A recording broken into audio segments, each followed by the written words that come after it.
என்னன்னு சொன்னால் பிரஜாசக்தி என்பது வந்து அரசாங்கம் வந்து தேசிய மக்கள் சக்தி ஓகே. ஆனா பிரஜாசக்தியில வந்து ஒரு உறுப்பினரை தெரிவு செய்ய அதுல வந்து வட்டார உறுப்பினர் தான் தெரிவு செய்யணும். அதுக்கு நான் உடன்படுறேன். என்ன சொன்னா வட்டாரத்துல அவர் ஒரு சின்னமா இருக்கலாம், இவர் ஒரு சின்னமா இருக்கலாம், நீங்கள் ஒரு சின்னமா இருக்கலாம். அந்தந்த வட்டாரத்துக்கு அந்தந்த மெம்பர்கள் நூறாக அபிவிருத்தி செய்யறதா நல்ல.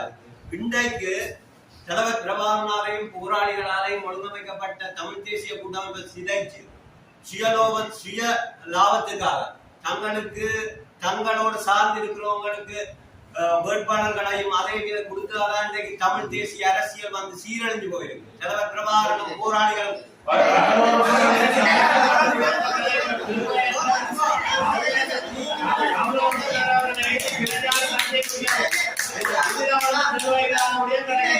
தமிழ் தேசிய அரசியல்